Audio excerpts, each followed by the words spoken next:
kita sering mengejar apa yang belum kita miliki, hingga lupa mensyukuri yang sudah ada. Padahal, kebahagiaan sejati seringkali tersembunyi di antara hal-hal kecil yang kita anggap biasa. Inilah kisah Arga, seorang pemuda yang belajar bahwa rahasia hidup bahagia bukan terletak pada apa yang kita miliki, tetapi pada bagaimana kita melihat hidup itu sendiri. Arga adalah pemuda 28 tahun yang tinggal di tengah hiruk-pikuk kota. Setiap pagi ia bangun di apartemen kecilnya, menatap langit-langit, lalu menarik napas panjang. Hari ini akan sama saja seperti kemarin, gumamnya. Gajinya cukup untuk membayar kos, membeli makanan, dan sesekali nongkrong di kafe. Tapi entah kenapa, hatinya terasa kosong. Di jam makan siang, ia sering membuka Instagram, melihat mantemania liburan ke Eropa, membeli mobil baru, atau memamerkan rumah mewah. Tanpa sadar, ia membandingkan hidupnya dengan orang lain. Suatu malam, ia menatap jendela dari lantai 12. Lampu-lampu kota berkelip indah, tapi hatinya terasa gelap. Apakah aku akan terus hidup seperti ini? Mengejar dan mengejar, tapi tidak pernah merasa cukup, pikirnya. Perusahaan tempat Arga bekerja mengirimnya ke sebuah desa di pinggir pantai untuk mengurus proyek. Perjalanan memakan waktu 8 jam dengan bus, melewati hamparan sawah, gunung yang berdiri megah, dan desa-desa kecil yang seolah berjalan pelan mengikuti waktu. Sesampainya di sana, ia terkejut melihat kesederhanaan kehidupan. Tidak ada gedung tinggi, tidak ada lalu lintas bising, hanya suara ombak dan ayam berkokok di tepi jalan. Ia bertemu seorang kakek penjual kelapa. Kulitnya legam terbakar matahari, bajunya lusuh, tapi wajahnya memancarkan senyum yang tulus. Arga membeli satu kelapa muda, lalu duduk di bangku kayu kecil. "Kek, capek nggak jualan seharian?" tanya Arga. Kakek itu tertawa pelan. "Capek, tapi kalau sambil bersyukur, capeknya hilang."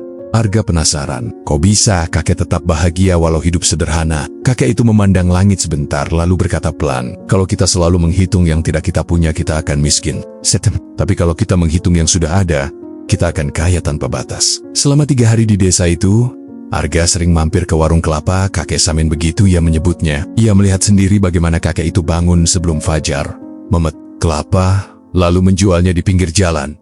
Meski penghasilannya hanya cukup untuk makan sehari, kakek Samin selalu menyisihkan sebagian uang untuk membantu tetangganya yang sakit. Di sore hari, ia bermain bersama cucunya di pantai, tertawa lepas. Tanpa beban, Arga mulai bertanya pada dirinya sendiri, apakah mungkin kebahagiaan itu sesederhana ini, tanpa harus punya segalanya? Perlahan, hatinya mulai tenang. Ada rasa hangat yang selama ini hilang rasa syukur.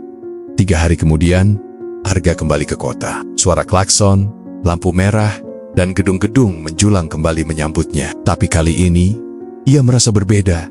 Ia mulai bangun pagi dengan rasa terima kasih karena masih bisa bernapas. Makan nasi sederhana pun terasa nikmat. Ia berhenti membandingkan hidupnya dengan orang lain, dan mulai melihat sekeliling.